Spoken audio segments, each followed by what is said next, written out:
പരിശുദ്ധ അമ്മയ്ക്കും കോടാനുകോടി നന്ദിയുണ്ടായിരിക്കട്ടെ. എൻ്റെ പേര് ലിസ ക്ലമൻ്റ്.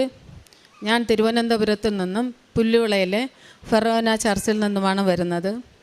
ഞാൻ 2022 ഒക്ടോബർ മാസം ഞാനിവിടെ കൃപാസനത്തിൽ അമ്മയുടെ ആലയത്തിൽ വരികയും അന്ന് എനിക്ക് ഉടമ്പടി എടുക്കുവാൻ സാധിക്കാതെ വീട്ടിൽ തിരികെ പോകുകയും ചെയ്തു.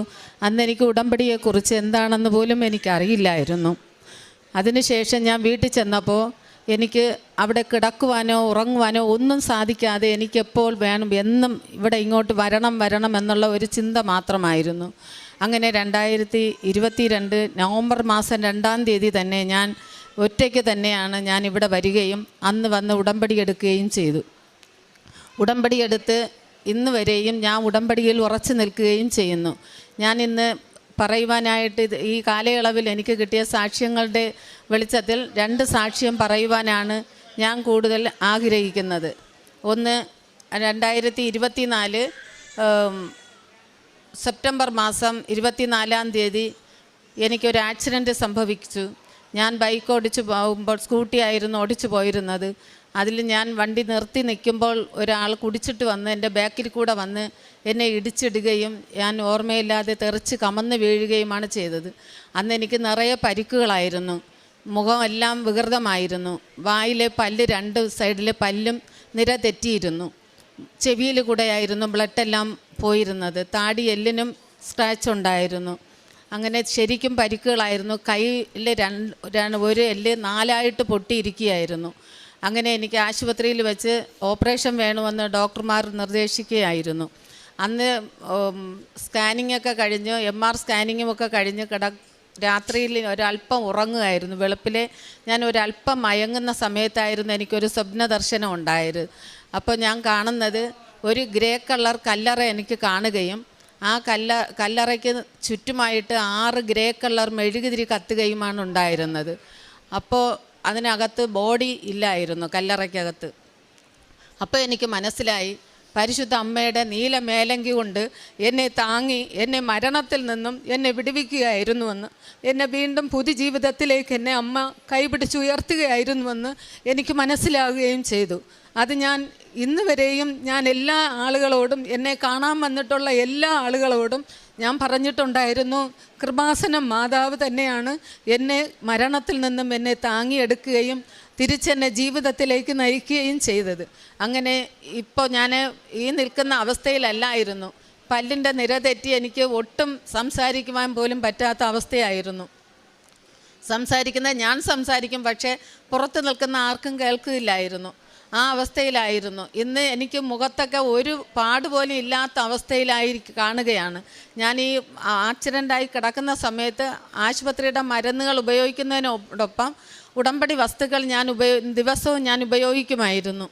അതുപോലെ എൻ്റെ കയ്യിലെ ഒരു എല്ല് തന്നെ 4ആയിട്ട് പൊട്ടിയിരിക്കുകയായിരുന്നു. അപ്പോൾ സർജറി വേണമെന്ന് തന്നെയാണ് ഡോക്ടർമാർ നിർദ്ദേശിക്കുകയും അഡ്മിറ്റ് ചെയ്യുകയും ചെയ്തത്.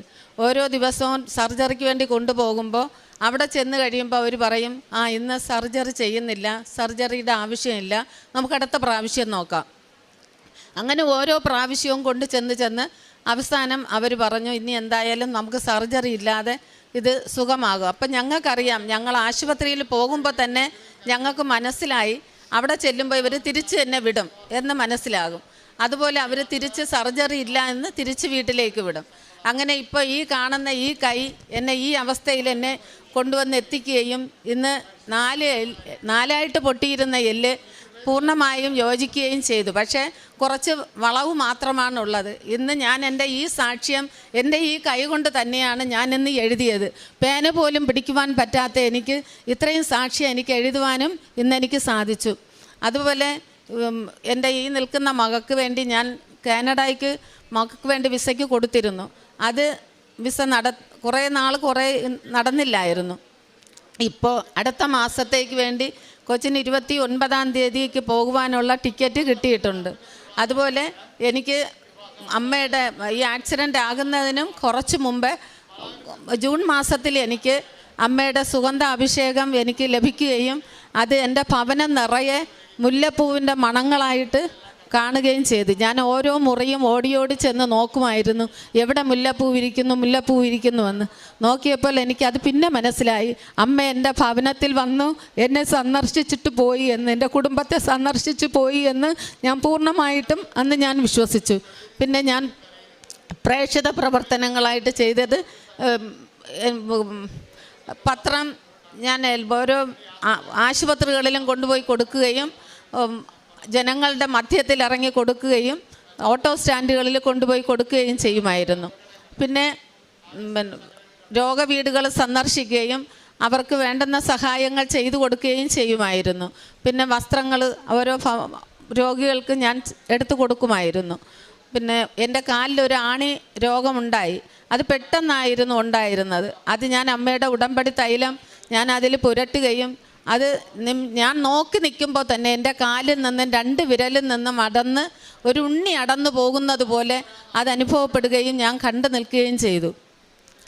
ഇതെല്ലാം ചെയ്തു തന്ന അമ്മയ്ക്കും തിരുക്കുമാരനും കോടാനകോടി നന്ദി അർപ്പിക്കുന്നു. ഇനിയും ഈ പ്രേക്ഷിത അമ്മയുടെ പ്രത്യക്ഷീകരണ സാക്ഷ്യത്തിൽ എന്നെയും വീണ്ടും അംഗമാക്കണമേ എന്നും അമ്മയോടും തിരുക്കുമാരനോടും യാചിച്ചുകൊണ്ട് എൻ്റെ സാക്ഷ്യം നിർത്തുന്നു. പിന്നെ എൻ്റെ മകളുടെ സാക്ഷ്യം എൻ്റെ മകൾ പറയുന്നതായിരിക്കും. 2019-2020 മാസത്തിൽ, അതായത് 20-ാം വർഷത്തിലാണ് ഞാൻ കാനഡയ്ക്ക് വേണ്ടി അപ്ലൈ ചെയ്യുന്നത്.